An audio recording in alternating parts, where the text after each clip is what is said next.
Hindi malayo ang military drills ng China mauwi sa giyera. Yan ang pinaghahandaan ng US Marines, Philippine Marine Corps at iba pang kaalyadong bansa. Kaya nakatutok ang gagawing Kamandag Exercises 2024 sa possible war in Taiwan. Oo, sa digmaan sa Taiwan. Kinumpirma na kasi yan ni Brigadier General Vicente Blanco III. Dito mapipilitan manghimasok ang armed forces pag nagkagera. Pero hindi para bombahin o labanan ang China, kundi para ilikas ang Pilipino OFW. Hindi nga hahayaan ng militar masawi ang nasa 300,000 Pilipino OFW na nasa Taiwan. Well, any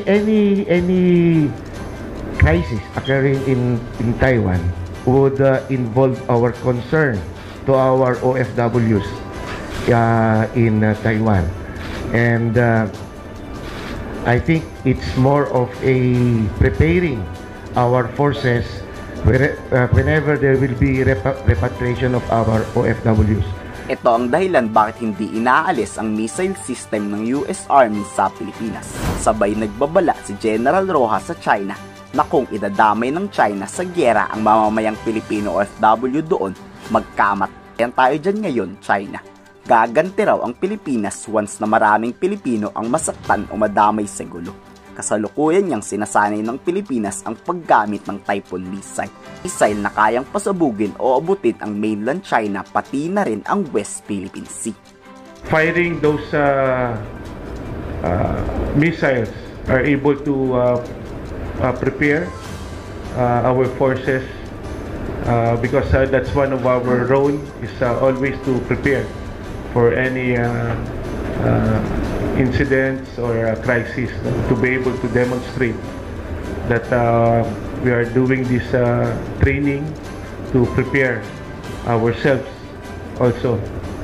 Pinagbantaan na kasi ng China ang Taiwan na kung hindi madadaan sa maayos na pagsuko ang Taiwan President, idadaan daw sa pwersahan sa pamamagitan ng paggamit ng dahas. Hindi raw magdadalawang isip ang China na gumamit ng karahasan para mapasuko ang Taiwan.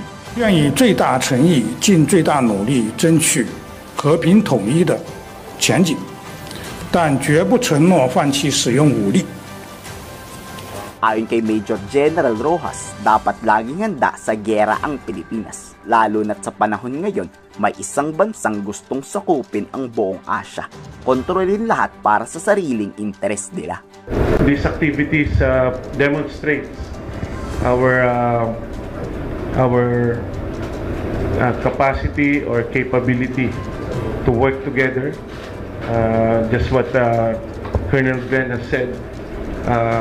This will showcase our capability to work together, to be more effective, efficient in responding to any crisis. So basically, that's the main point of doing this exercise.